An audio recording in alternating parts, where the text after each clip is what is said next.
Hello, this is Stan Lubeck. Welcome to Coaching Pit Stop. Today I want to talk about 5 tips to becoming a better listener.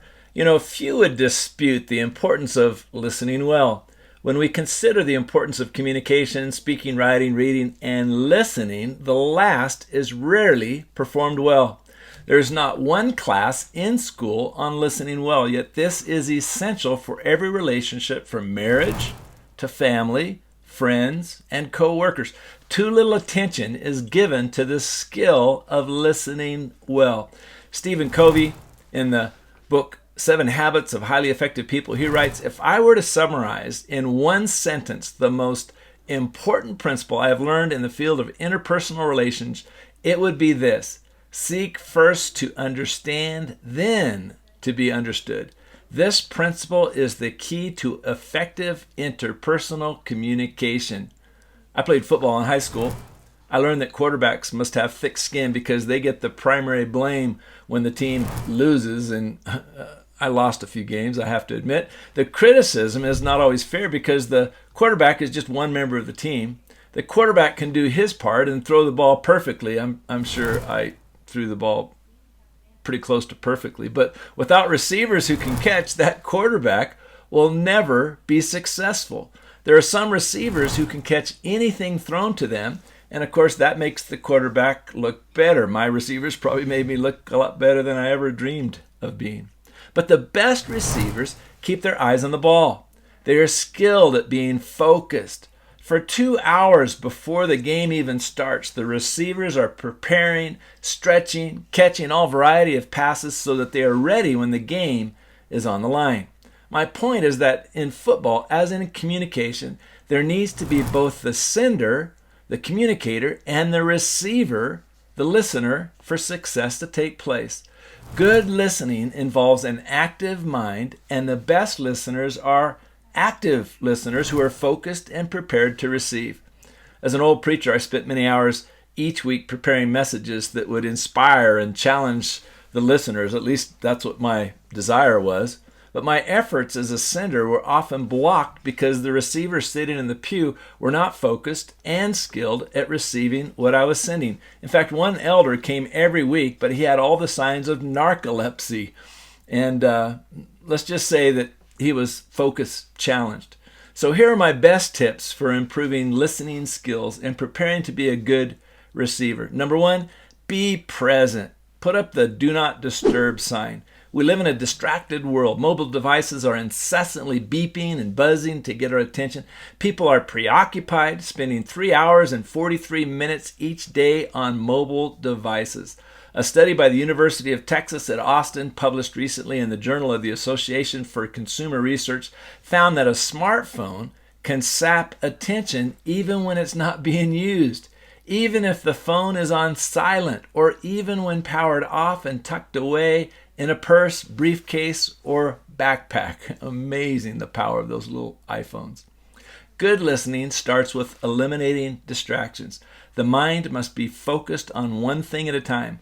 Multitasking is the enemy. So eliminate all potential distractions and focus on one subject or one person at a time. Distracted listening is almost as dangerous as distracted driving, so we probably need a law against it.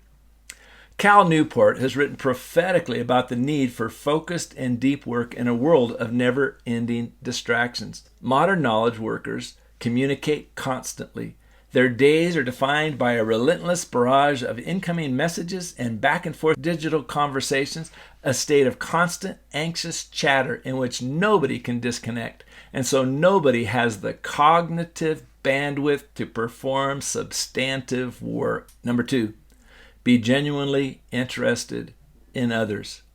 It's still true that people don't care how much you know until they know how much you care. Effective communication is more about being interested in what others think than attempting to be interesting, seeking to understand more than being understood. To be interested in others, you need to ask, what do you think? Care about what the other person thinks about subjects. Bill Marriott Jr. told a story of meeting with President Ike and Mamie Eisenhower and Ezra Taft Benson, the Secretary of Agriculture. His father had invited them to their farm in Virginia to do some quail hunting. It was freezing cold outside, and the question came up, should we go out and shoot quail or sit here by the fire? Ike Eisenhower turned and asked Bill Marriott, what do you think we should do? Ike included young Bill Marriott in the decision, and it impacted his management style throughout his career. He realized that the reason Ike got along with de Gaulle, Churchill, Roosevelt, and others was by including them in the decision and asking them what they thought. Number 3, pay attention. When you pay attention, you are showing that you are invested in the conversation and the person has value. This is an investment worth the price. Practice it with your children, with your spouse, with your friends. See how long you can listen, asking follow-up questions, and genuinely being interested in the other person and what they think. Once a young man came to the philosopher Socrates to be instructed on oratory. The moment that the young man was introduced, he began to talk in incessant strains. This went on for some time.